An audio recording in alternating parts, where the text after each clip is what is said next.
Tonight, a dust storm blankets most of Queensland and causes commuter chaos. Beautiful one day, dusty the next. Health warnings with thousands urged to stay indoors. It tastes disgusting. Sydney brought to a standstill by the worst dust in 70 years. And why Shane Webke thinks the Broncos can cause a major upset.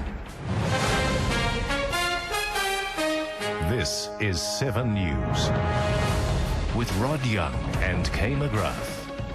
Good evening. The worst dust storm in decades has blanketed southeast Queensland, pushing air pollution to extreme levels. Waves of outback dust blew into the region just before lunchtime, blocking out the sun, forcing health warnings and delaying air travellers. The dust swept in from the south, suffocating Brisbane and smothering its surrounds. In the past 24 hours, thousands of tonnes of topsoil was dumped over the city. Swine flu masks had been tucked away until today. Air pollution was 1,500 times its normal level in southern parts of Queensland. First-time visitors to Brisbane were unimpressed. We're from the country. Is Brisbane always like this? Through the thick haze, South Bank all but disappeared. Queensland, beautiful one day, dusty the next. Race day at Eagle Farm was cancelled. The farmers' markets at Brisbane Square struggled in the strong wind. Basically, my job at the moment is just to hold this thing down so we don't get blown away. Car yards were covered. There are more than 500 vehicles in this lot alone. We'll have 4 or 5 detailers out with their gurneys and buckets probably for the next few days. Strong winds were whipped up on the Gold Coast. You can taste it. You can feel it too. It just feels like dust. It's a bit dry. The dusty film engulfed Ipswich. Just after midday, visibility was down to around 300 metres in some areas. It's super windy. It can, whatever you're holding, it can blow out from your hands. Businesses considered closing until the haze passed. I found it quite eerie, actually. It did feel like the end of the world, and it just seems to be getting worse as the day goes on. Customers choked in Warwick. Usually we keep the doors open just so customers can come straight in, but obviously we've had to shut the doors because of the dust. This was the Cunningham Highway this afternoon. Headlights were a must. Never seen dust like it before, not this thick. Dust storms aren't uncommon in spring, but it's worse this time around because of prolonged dry spells across the country. 50-kilometre-an-hour winds brought down power lines, cutting electricity to more than 2,500 homes between the Gold Coast and Caboolture. Energex says if the gusty conditions continue, more outages should be expected. But the Bureau says tomorrow's outlook is much clearer. Hopefully blue skies in the morning with just a little bit of lingering dust haze for a day or so. From here, the dust leaves Australia. Valuable topsoil unlikely to return. The dust is heading out into the Coral Sea from here, even up into the Gulf of Carpentaria, and probably see a little bit in the tropics in a few days' time too. Michael Scanlon, 7 News. Reporter Peter Doherty is overlooking Brisbane and joins us now live. And Peter, is the dust starting to clear? Okay, visibility improves slightly around 4 o'clock this afternoon, but it is very bleak again. This is the view right now from Riparian Plaza, Brisbane's second tallest building. Normally, you would be able to see across the CBD over to South Bank and then out to the western suburbs, the hills of Mount Cootha, where the sun should have set this afternoon, but really it vanished around 5 o'clock this afternoon through this dust. This is an incredible weather event. You can taste it in your mouth, feel it on your hands, see it on the car and smell it on the washing. Even after it vanishes from the sky, this dust will linger in our homes for a lot longer. Kay? Stephen made its way into the studio. Thank you. Peter Doherty, live from the city. Health authorities remain on alert across the southeast, warning asthma sufferers and people with respiratory problems to stay indoors while the dust lingers. Pregnant women, children and the elderly have also been urged to stay inside or wear a protective mask. For thousands of asthma sufferers like Tux Holland, simply breathing today took extra effort. Yeah, a lot coughing. Robin Bayliss wasn't taking any chances with her family as the dust blanketed Ipswich. Protecting them from the dust that's around, I don't want them to have any problems. It tastes disgusting. You can feel it, it's getting croaky in your voice. So thick, it made your eyes water. It's really sticking my eyes.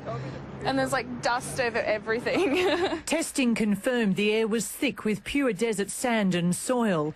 Anyone outside for 4 hours sucked in 2 milligrams of dirt. The levels that we found today are about 40 magnitudes above the indoor occupational exposure guidelines. Health authorities ordered the elderly, pregnant women and children indoors and warned people who suffer respiratory problems not to ignore potentially life-threatening symptoms. Fortunately, they've contacted us early and have been utilising their medication as their doctor has prescribed, and we've been able to assist them. It's getting pretty orangey, very much. Retirees at Moona Park Village were quite happy with the hand they were dealt. We're particularly concerned, especially from those who suffer from asthma and particularly cardiac issues. So yes, we've just for safety's sake, we've decided that we've kept all of them indoors. This generation has seen it all before. Close all your doors and windows, but you could still write your name in the dust on the furniture. At Brisbane Airport, passengers too were putting their feet up. No sooner had air traffic controllers cleared a backlog of diverted Sydney aircraft this morning and the dust rolled in across the tarmac. The dust, the wind, the delays down in Sydney, and we've really had a chaotic day. Never seen anything like this. That just doesn't happen in New Zealand. We came from the airport village and we had to drive through it, and I was freaking out. It was touch and go for pilots. This was a view of the control tower at 11 a.m. And 1 hour later. At major airports like Brisbane, most aircraft need a minimum visibility of 800 metres to land and 500 metres to take off. At midday, the visibility dropped to below 500 metres. The runways stayed open, passengers putting their faith in the pilots. They fly in the dark, so they can fly in the dust. Tired travellers among the many hoping the dust would clear soon. Unless you were Nathan Burley. Dust mask, guys! Get the dust mask! There's nothing hazy about this entrepreneurial spirit. Kim Scubris, 7 News. The dust storm was widespread, covering a large part of New South Wales too and bringing the nation's biggest city to a standstill. Sydney's haze was their worst in 70 years and caused major disruptions to flights and ferry services. Sydney woke to a deep red dawn. It looked like Armageddon. More like Mars than Earth, an eerie haze engulfed the city. Their famous icons were barely visible. Getting to the Harbour Bridge, we weren't expecting it to look like this in the morning. A blanket of dust so thick the sun couldn't break through. It closed just about everything. Ferry services stopped. The airport was crippled. Planes were diverted to Brisbane and Melbourne. Although some pilots did their best, making split-second decisions to abort landings and try again. Some made it through. I was sitting in the emergency exit row and I was making preparations just in case that something went wrong. Driving was downright dangerous and it got into everything. Cars, air conditioning, mouths. Masks were in demand, so were window washers. What a day for a tourist to pick to see the sights of Sydney. It's very disappointing that we're up here on the tower and we can't see anything but dust. It covered a large portion of New South Wales, blown in from the South Australian outback. With the continuing drought conditions right throughout southeastern Australia, there's very little land cover there, particularly grasses. Broken Hill was almost black. Oh my gosh. I think we better go outside, Ted.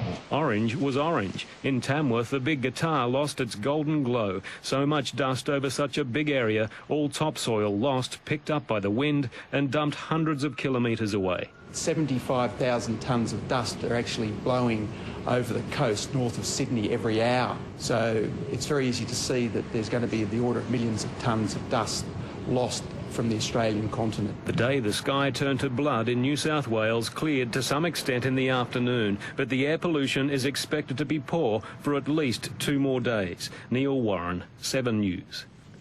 And now with details of what caused the extraordinary conditions, here's John. Thanks, Rod. Good evening, everybody. We knew we'd be in for an uncomfortable day with gusty winds and extreme fire danger, but around 8:30 this morning we started to see the beginnings of an amazing day. Now, we have a map that shows the wind direction and air temperature with that as well. Before 9 o'clock, the winds were from the northwest, then they shifted to the west-southwest, and that was the start of our problems. The winds increased with gusts up to 50 kilometres an hour, increasing the level of dust coming in from the west. Visibility was cut to under 500 metres. Then into the afternoon, we started to see a slight improvement, but the other concern was that dry air. Humidity levels dropped as low as 13%, and that combined with gusty winds giving us the extreme fire danger. So what is the outlook? Well, it's much better news. The dust will continue to clear tonight. With that, the winds will ease, and in turn, the fire risk will drop as well. So tomorrow will be much less dusty, which is great news, with lighter winds and a lower fire danger. But we can expect winds and fire risks to return again on Saturday. Now, it was a hard job in the 7